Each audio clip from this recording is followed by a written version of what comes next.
Join us to be a good speaker of English.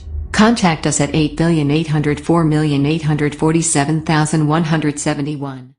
Hello, all you English lovers, English speaking aspirants. This is Ashish Kumar, yet in your service to make you a very good speaker of English language.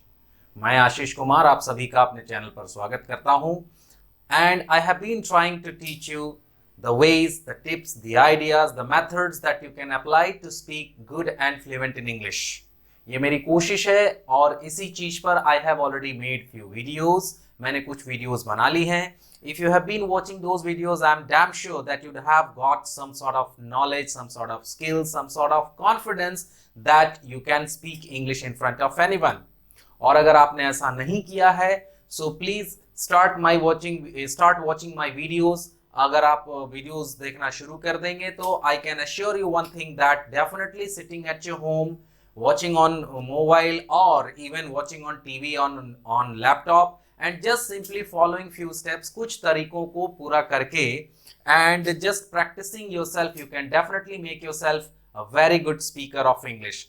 Not only you'll have very good command over words, structures, sentences, tenses and translations. You'll also have got immense knowledge regarding understanding the stuffs. कई बारी अच्छे English speakers भी कई बारी अच्छे जैसे for example the Hindu paper की बात कर लें, उसके एडिटोरियल सेक्शन की बात कर लें, वो नहीं समझ पाते हैं. Only speaking English is very easy, but speaking English with command it's a little difficult, but not difficult at all. अगर आप मेरे तरीकों को फॉलो करें, अगर आप रेगुलरली हमारी क्लासेस ज्वाइन करें, तो आई कैन अश्योर यू, मैं आपको एकदम अश्योर कर सकता हूं कि you will definitely speak very good in English. आप बहुत अच्छी इंग्लिश बोल लेंगे. तो अगर आप हमारे चैनल पर नए हैं तो आई रिक्वेस्ट यू कि आप हमारे चैनल को सब्सक्राइब कर लें, बेल आइकन प्रेस कर दें, ताकि आप कुछ भी हमारे क्लासेस की तरफ से जो भी नई वीडियोस आए आपको नोटिफिकेशन में मिलता रहे और आप हमेशा अच्छी इंग्लिश सीखने के प्रति अग्रसर रहें. This is our attempt. तो चलिए सीखते हैं स्पोकन इंग्लिश. आज की क्लास में मैं जो आपके लिए लेकर आया हूं, it is the use of can and may. I have already taught you in my previous videos how to introduce yourself, अपने आप को कैसे परिचित कराएं, how to introduce family, how to talk to other ones, conversations कैसे करें, even how to deliver speeches, speech कैसे देंगे, उसको artistic कैसे बनाएंगे. All these sort of things I have already taught you in my previous videos. मैंने इन previous videos में ये सारी चीजें सिखा दी हैं. If you are a new one, go back, just scroll down to our playlists or our videos. आप हमारे videos में scroll down करके देख लें.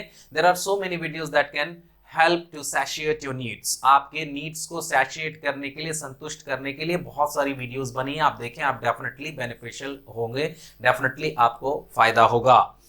One thing I'd like to tell you in today's class and in today's video is that in speaking English, apart from having good knowledge of tense, a little sort of voice, little sort of other stuffs, vocabulary, कुछ structures वगैरह, इन सब के अलावा भी the thing that matters the most is the use of modal verbs, the use of modal auxiliary verbs.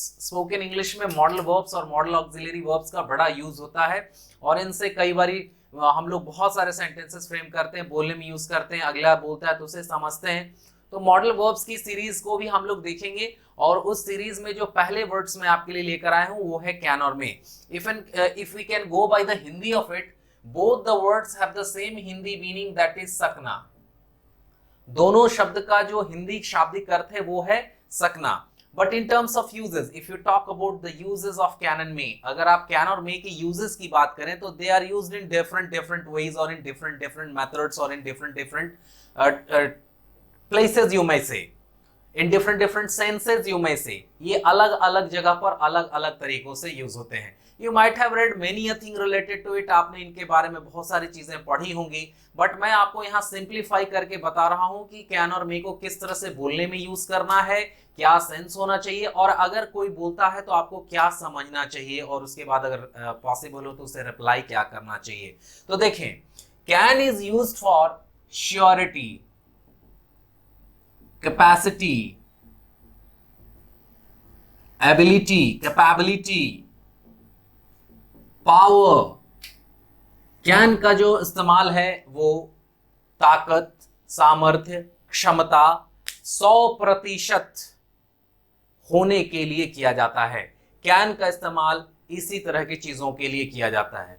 There may is used for possibility. May का use जो है वो संभावना, प्रोबेबिलिटी यूज करने के लिए करते हैं, कभी भी 100% के लिए नहीं। It is also use for to seek permission, permission लेने के लिए। रिक्वेस्ट कह सकते हैं उसको, रिक्वेस्ट करने के लिए। गेस करने के लिए आप यूज कर सकते हैं विश और कर्स, विश और कर्स आशीर्वाद श्राप देने के लिए। इमेजिनेशन, कल्पना करने के लिए। इन सारी चीजों के लिए वी यूज मे। इन सारी चीजों के लिए हम मे यूज करते हैं। Now let's go by few examples. कुछ एग्जांपल्स देखते हैं, क्योंकि केवल कह देने से तो आप नहीं मान लेंगे कि हाँ ऐसा होता है। We need to go by few examples. हमें कुछ एग्जांपल्स लेने होंगे। Let's go by few example. If I am saying I can beat you, तो द हिंदी वुड बी कि मैं तुम्हें पीट सकता हूं। Now this is the Hindi, मैं तुम्हें पीट सकता हूं। But what if I am saying, क्या हो यदि मैं कहूं या मैं कह रहा हूं कि I may beat you also have the same meaning. इसका भी सेम मीनिंग हो गया कि मैं तुम्हें पीट सकता हूं। तो कैसे समझेंगे कि where can we use can and where can we use मे?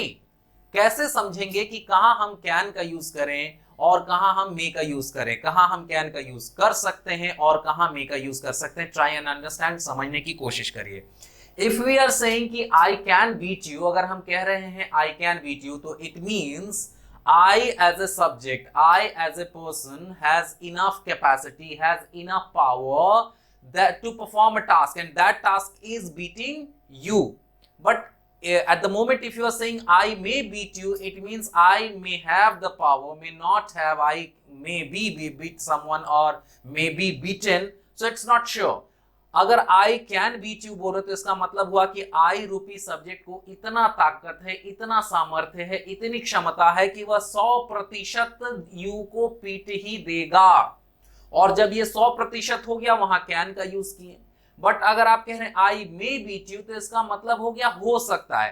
हो सकता है कि आई यू को पीट दे, हो सकता है यू से पिटा भी जाए। हो सकता है कि आई को मन करे तो यू को पीटे, मन ना करे तो नहीं पीटे। लेकिन जैसे ही कैन कहा तो कैन का मतलब ये हो गया 100%, एकदम तय है कि आई यू को पीटेगा ही पीटेगा। तो when the things are 100% we use can, जब चीजें 100% हो जाएंगी कैन का यूज करेंगे। And if things are 50-50 probability possibility की बात आएगी तो वहां हम मे का यूज करेंगे।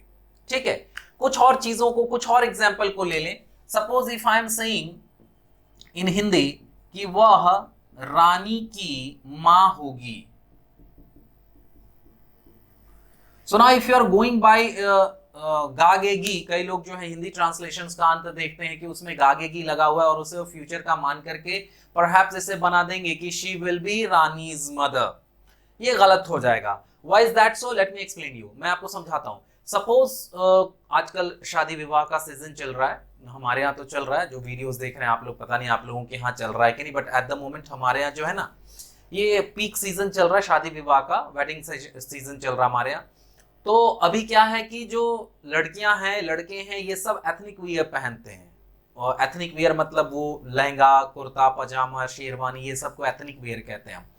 तो वे सब पहनते हैं। तो इसमें क्या, छोटी लड़कियां भी कई बार जो हैं वो उम्र दराज लगने लगती हैं। वो उस तरह से अगर आप उनको देखोगे तो लगेगा कि मे बी कोई बड़ी महिला खड़ी है। खासकर पीछे से तो हमेशा धोखा होता है, वही मेरे साथ तो हुआ है।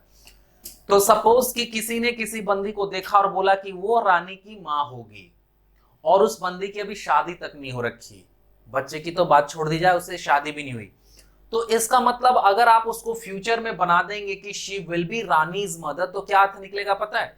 कि वो जो लड़की है कल को उसकी शादी होगी, शादी होने के बाद उसे एक बेटी पैदा होगी, बेटी का नाम रानी रखाएगा, तब जाकर वो रानी की माँ होगी। मतलब आप उसका फ्यूचर प्रेडिक्ट कर रहे हैं। अगर किसी ने सुन लिया, सपोज उसी बंदी ने सुन लिया, तो वो बुरा मान जाएगी, हो सकता है रिएक्ट कर दे, हो सकता है आप फेरे में पड़ जाए। आप किसी को इस तरह से फ्यूचर नहीं बता सकते। आप क्या कर रहे हैं, एक गेस कर रहे हैं कि वह रानी की माँ होगी। आपने एक सिंपली गेस किया। तो देखिए गेस करने के लिए लिखा हुआ आपने कैन की जगह मे यूज करना है, विल की जगह मे यूज करना है। तो आपको इस तरह सेंटेंस बनाना होगा कि she may be Rani's mother. Mother of Rani इसलिए नहीं होगा क्योंकि जो भी लिविंग होते हैं उनके साथ अपॉस्ट्रोफी एस यूज करते हैं काके की के लिए। तो हो गया she may be Rani's mother. मान लीजिए मैं कह रहा हूं कि आज वर्षा होगी या आज वर्षा हो सकती है, तो आप उसे कैन से नहीं बना सकते, आपको उसे इस तरह बनाना होगा इट मे रेन टुडे। क्यों भाई? बिकॉज यू आर नॉट 100%, आप 100% नहीं है। इफ यू आर 100%, अगर आप 100% है मौसम के ऊपर, आपको ये दिखाना है कि हो ही गा ही आज बारिश की होना, बारिश का जो होना है वो तय है, एकदम 100% है, तो आप यूज करिए इट कैन रेन टुडे। आप उस पर थोड़ा सा प्रेस कर सकते हैं, it can rain today. But आप 100% नहीं है, मौसम देख के लग रहा है कि होगी, होगी नहीं होगी, आप यू आर नॉट श्योर, तो आपको कहना पड़ेगा इट मे रेन टुडे। आगे बात समझ में, क्योंकि you are having a guess. आपने देखा होगा अंदर आने के लिए हम लोग अक्सर यूज करते हैं मे आई कम इन, मे आई कम इन। ज्यादातर यही सेंटेंसेस यूज होते हैं, मे आई कम इन। चाहे क्लासेस में आप जा रहे हो, कहीं जा रहे हो, किसी ऑफिस वगैरह में जा रहे हो, किसी से भी परमिशन लेना है तो आप पूछते हो मे आई कम इन। हम लोग जनरली नहीं कहते can I come in. Why is that so? देखिए मॉडल वर्ब्स की खासियत है कि एक के बाद दूसरा, दूसरे के बाद तीसरा, हर का एक थोड़ा थोड़ा सा ज्यादा पोलाइट हो जाता है, विनम्र हो जाता है। तो कैन से अगर आप परमिशन ले रहे हो तो it means you have enough power that even if you are taking the permission to, that person may not or can not stop you for coming, stop you from doing the thing that you have asked for. ऐसा दिखलाएगा कि can का मतलब ये हो गया कि आपके पास इतनी ताकत है, इतना सामर्थ्य है कि अगले से सिर्फ आप एक पूछ रहे हैं, अगला आपको परमिशन ना दे कोई फर्क नहीं पड़ता, आप अंदर जाएंगे। सपोज पूछ रहे हैं मे आई कम इन की जगह कैन आई कम इन, तो इसका मतलब ये हुआ बस आपने ध्यान दिला दिया, अगला आपको रोक ही नहीं सकता है। बट वहां आप मे आई बोल रहे हैं तो इसका मतलब है कि अगले ने कहा कि यस यू मे, तो आप अंदर जाएंगे, और किसी ने कह दिया नो तो आपको बाहर रुकना पड़ जाएगा। For example as a teacher, अगर मैं अपने क्लास में जा रहा हूं और मैंने देखा कि काफी सारे बच्चे they are having a discussion और they are talking about some issues and they are not paying any attention to who is coming and to who is going, वो नहीं देख रहे कि कौन आ रहा है कौन जा रहा है, और वहां पर मैं गया और मैंने देखा कि बड़ा बिजी चल रहा है माहौल, तो मैं उसे इशारे दिलाने के लिए या अपनी ओर अट्रैक्ट करने के लिए, एड्रेस करने के लिए मैंने सपोज कह दिया कि कैन आई कम इन। अब उनका ये अथॉरिटी नहीं है कि मुझे वो रोक दें कि नहीं आप नहीं आ सकते, वो बस मैंने कहा, उनको अथॉरिटी नहीं है। बट अगर किसी स्टूडेंट को मेरी क्लास में आना है तो उसे तो पूछना पड़ेगा मे आई कम इन। अगर मैंने कहा यस तो ही वो अंदर आएगा, मैंने कहा नो तो वो नहीं आएगा। आ रही बात समझ में? तो इस तरह से कैन और मे के बीच में यही बेसिक डिफरेंसेस है, जैसा ऊपर लिखा हुआ है कि अगर हमें, अच्छा आप ये करने के लिए, विश और कर्स करने के लिए भी मे का यूज करते हैं। देखिए ना, हम लोग कहते हैं ना मे गॉड ब्लेस यू, भगवान आपका भला करे, मे गॉड ब्लेस यू, तो वो मे से ही बनता है। हालांकि वहां सकना हिंदी नहीं आता फिर मे का हिंदी फिर हो जाता है भगवान तुम्हारा भला करे। श्राप देना है, suppose may you go to hell, may you go to hell, भगवान करे कि तुम नरक में जाओ या भाड़ में जाओ, ऐसा बोलना है। तो कई बार मे और यू सब खा के हम यहां से ही बोल देते हैं गो टू हेल, तो ऐसा भी बोला जाता है, लेकिन उसमें मे जो है छपा हुआ रहता है। तो मे का यूज हम विश कर्स करने के लिए भी कर सकते हैं। तो ओवरऑल अगेन आपको मैं बता दूं कि can symbolizes 100% power, surety, capacity, ability, and may is used for possibility, probability, guess, wish, curse, imagination, कल्पना करने के लिए, probability, संभावना के लिए may का यूज होता है। और अगर आप इसको संभाल करके यूज करना शुरू कर देंगे तो आपको लोगों की चीजें भी समझ में आने लगेंगे कि अगले ने आपको क्या बोला है। कोई कह रहा है suppose can I take it, तो कैन आई टेक इट बोलने का मतलब ये है कि अगले ने जिसने आपको कहा है उसको आप ना भी बोलेंगे तो वो ले ही लेगा, उसके पास ऐसा पावर है। लेकिन अगर कोई को रिक्वेस्ट ही करना है तो पूछेगा मे आई टेक इट, क्या मैं इसे ले लूं? अगर आप हाँ बोलेंगे तो ही लेगा, आप ना बोलेंगे तो वो नहीं लेगा। ये छोटा सा बारीक डिफरेंस है कैन और मे का। तो आई होप आपको कैन और मे का यूज समझ में आ गया होगा। And if you have already understood the use of can and may, Start using while you speak in English, start using them and start listening to the other stuffs. आप दूसरों को सुनना भी शुरू करें, because if you listen to, then you'll definitely understand. आप वाकई समझने लगेंगे. And if you are understanding it, it's not a very hard thing to start speaking. अगर आप समझने लगे तो बहुत ज़्यादा कठिन काम नहीं होता है बोलना. सबसे पहले समझनी ज़रूरी है, और अगर आपको कोई बात समझ में आने लगी तो you will definitely be able to speak in that. आप उसको बोलने लग जाएंगे. Now, can और make से रिलेटेड कुछ क्वेश्चंस बनते हैं, और स्पेशली क्वेश्चंस मैं इसलिए बता रहा हूँ क्योंकि when we go for interview sections, जब हम इंटरव्यू सेक्शंस में जाते हैं, ओवर देयर जो इंटरव्यूअर्स होते हैं वो बहुत बार इस तरह के क्वेश्चंस करते हैं कैन का यूज करके, can you sing, can you write a letter. तो उसमें कुछ क्रॉस क्वेश्चंस भी होते हैं कैन को लेकर के, और वो सारी चीजें मैं आपको इंटरव्यू सेक्शंस में बताऊंगा. Don't worry for that. Those things will be taught to you when we'll be going through some patches of interview classes or mock interview, I must say. Mock इसलिए कह रहा हूँ क्योंकि वो real interview तो हो नहीं सकता अभी, तो फिर हम लोग उसको करेंगे. And at that time I will let you know कि what and how to use can to ask questions, and especially one thing I'll be teaching you there, that will be double cross questions और double cross sentences. मैं ये सारी चीजें उस वक्त आपको बताऊंगा. फिलहाल कैन और मे को लेकर के आप प्रैक्टिस करना शुरू कर दें, and keep doing the things that I have already taught you. Keep practicing because practice makes a man perfect, and if you are practicing it means you are learning. So meet you in our next class and in next video. Hope you have enjoyed the session. If you have enjoyed it, if you have liked it, if you are a newcomer, please do subscribe our channel, and if you have liked it, you are already regular to our channel, please do subscribe, do share and keep promoting us. Thanks for watching, guys. Have a great day.